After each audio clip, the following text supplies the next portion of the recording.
Salut à tous, le journal du foot de ce vendredi 22 novembre. Le retour de Neymar après plus d'un mois d'absence. Le Brésilien retrouve la compétition ce vendredi soir à l'occasion du match PSG Lille qui ouvre la 14e journée de Ligue 1. L'équipe fait sa une avec le joueur du PSG avec ce titre, l'éternel retour pour illustrer les nombreuses blessures de Neymar. Bonne nouvelle pour le PSG, mais gros casse-tête à venir pour Thomas Tuchel tactiquement qui va devoir gérer les égos avec l'infirmerie qui se vide. Cavani, Neymar, Icardi, Di Maria, Mbappé, tout ce beau monde ne pourra pas jouer en même temps. L'entraîneur allemand a tout de même adressé un petit avertissement à Neymar. Il n'a pas vraiment apprécié la petite escapade de la star brésilienne à Madrid cette semaine pour assister à un match de Coupe Davis à Madrid. Qu'est-ce que je peux faire ? Je ne suis pas son papa, je ne suis pas la police, a confié Tuchel, plutôt agacé en conférence de presse. Mario Balotelli a encore fait les siennes. L'attaquant italien a été exclu de l'entraînement jeudi après-midi par son coach Fabio Grosso en raison d'un manque d'implication. La Gazzetta dello Sport précise que l'attaquant de Brescia aurait entamé la séance de manière trop dilettante aux yeux de son coach. Super Mario s'est ensuite dirigé tout droit vers le vestiaire, puis a quitté le centre d'entraînement en voiture avant même la fin de la séance.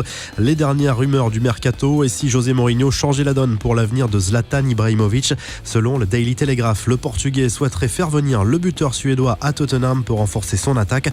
Quel avenir pour Thiago Silva au PSG ? Son agent explique que les discussions sur la prolongation du capitaine parisien débuteront début 2020. Le joueur veut rester, confirme son représentant lors d'un entretien accordé au site italien TMW. À peine parti, déjà revenu, Diego Maradona joue décidément avec les nerfs des fans de Gimnasia La Plata. La légende argentine a annoncé sur les réseaux sociaux son retour sur le banc du club argentin 2 jours après son départ. Et dans un entretien à l'équipe, Eden Hazard explique à lui qu'il a écarté à plusieurs reprises des approches du PSG au cours de sa carrière. Ils ont souvent voulu me recruter, je n'avais pas envie de revenir en Ligue 1. Si je reviens, ce sera à Lille, a confié l'international belge. Quelques infos en bref et en images. Le match à ne pas manquer ce week-end, c'est River Plate Flamengo, finale de la Copa Libertadores à Lima, au Pérou, sur un seul match cette année. La rencontre sera diffusée samedi sur Canal+ Sport en prime time.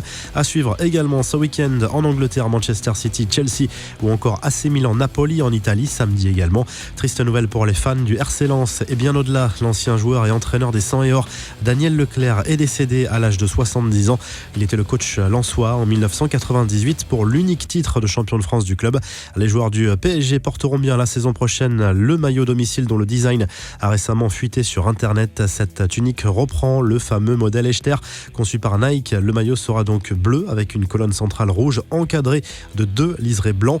Moment d'émotion pour Mauricio Pochettino. L'ex-entraîneur de Tottenham a effectué des adieux poignants à ses joueurs en leur laissant un message sur un paperboard dans le vestiaire. Un très grand merci à vous tous. Nous ne pouvons pas nous dire au revoir. Vous serez toujours dans nos cœurs, a écrit l'Argentin qui vient d'être limogé. Un naming pour le Parc des Princes. L'hypothèse est de plus en plus sérieuse. Le club parisien souhaite associer une marque au nom du Parc des Princes. Un site internet a même été créé spécialement pour ce projet. Enfin, un peu de légèreté. Raheem Sterling connaît bien le rap français. Tout a commencé par une réponse du joueur à une vidéo d'un fan algérien interpellant Mahrez en lui promettant que l'international anglais, l'un de ses concurrents, allait se faire les croiser. Sterling a répondu en français mais avec humour. Les gars, vous êtes fous mais je vous aime quand même. Mais Sterling est allé encore plus loin en répondant à un utilisateur qui lui demandait s'il connaissait PNL, groupe à l'énorme succès populaire. Oui, a répondu le joueur. Il a aussi posté une photo en effectuant le signe de Jul, célèbre rappeur marseillais. La revue de presse en Espagne, le journal Marca fait sa une sur Karim Benzema qui pourrait prolonger son contrat jusqu'en 2023 très prochainement avec le Real Madrid. L'attaquant merengue devrait au passage obtenir une revalorisation salariale. Au Portugal, le quotidien Abola titre sur les premiers pas de José Mourinho en tant qu'entraîneur de Tottenham. Le Portugais a été présenté jeudi devant les médias. Et en Italie, la Gazzetta dello Sport fait sa une sur 2 buteurs. Balotelli, dont le retour en Italie tourne au fiasco, et Zlatan Ibrahimovic, annoncé notamment du côté du Milan AC. Vous retrouvez toute l'actu foot sur topmercato.com, l'appli Top Mercato. Et à très vite pour un nouveau journal du foot.